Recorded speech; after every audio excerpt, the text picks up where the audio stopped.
see the conclusion. The conclusion is a very simple part of the historical investigation. It is only worth 2 points. After all, it's easy, right? So it can't be worth too many points. It's worth 2 points out of the total 25 points. Most samples that teachers are shown and most of the work that students turn in gets 2 out of the 2 points. It is, of course, possible to get 0 out of 2 or 1 out of 2, but some simple guidance, some intuitive knowledge, you can get a 2 out of 2. Conclusion, this is what we're looking for. First, you need to directly respond to the research question. This means that in your essay, you postulated, you formulated a research question. And in all of the essays that we've seen as samples, there's research questions. In the conclusion section, you must directly answer your question. Your conclusion, or the answer, should not come in the analysis. It shouldn't come in the evaluation of sources. It shouldn't be in the summary of evidence. The answer to the question that goes into the conclusion. That's where it belongs. That's what your conclusion is, the answer to your question. Okay? And it should match the evidence and the analysis that you've done, meaning that this section, Section E, should match the evidence that you presented in Section B, and it should match the analysis that's been conducted in Section D. So all of your work is leading up to this conclusion. That's how to think. I'm just going to show one strong sample for this part here because really there's no point in showing a bad sample. I'll kind of explain what a bad sample would involve, but I'm just going to show the strong sample for this one. So I'm going to go back to an essay again that we've seen before in some other sections. It was, with what justification can it be claimed that it was the leadership of Trotsky which promoted Red victory in the Russian Civil War? Now, in this question, promoted is a synonym for led to Red victory.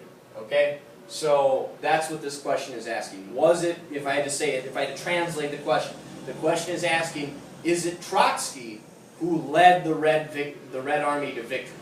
Is it due to Trotsky? Right? So now we're going to go down to the conclusion. All the way down here near the bottom. It's a very small section, 155 words. Almost always it's under 200 words. Definitely you want to keep it short. It's just the answer. All of the other work has been done in the previous section. Section B with the evidence or Section D with the analysis. Alright? Now, I mean, they start it with pretty much a direct answer. It says, Trotsky's description of how his infamous train was used can be used to describe his role as war commissar. And then there's a quote, the train linked the front with the base, solved urgent problems on the spot, educated, appealed, supplied, rewarded, and punished. So here this is being a metaphor. Like that first part of the train, Trotsky was responsible for lots of the successes that the Red Army had. So in essence here, the author is answering their question. They're saying, yes, Trotsky is the reason, the primary reason that the Red Army was victorious. And they hit it again in the last sentence. It can be justly claimed that Trotsky was the major benefactor to the Red Army. However, he alone was not the cause of Red victory. So, you know, kind of acknowledging that there's other factors that contributed to the victory of the Red Army, but Trotsky's the primary reason.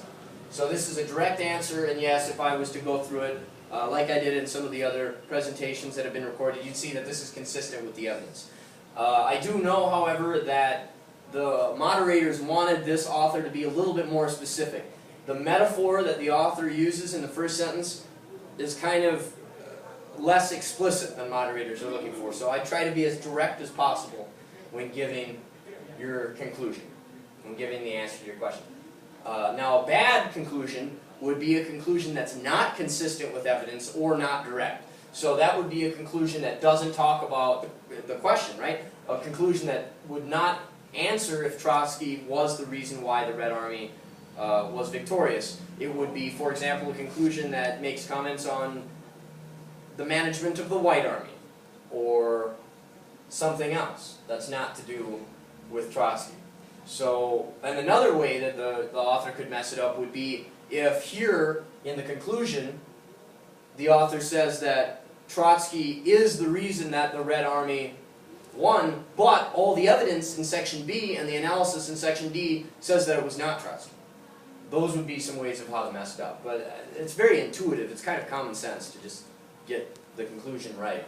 So, that's what you do. So if you just remember the basic tips, directly respond to the research question, and match the evidence and the analysis with your conclusion, shouldn't have any problems.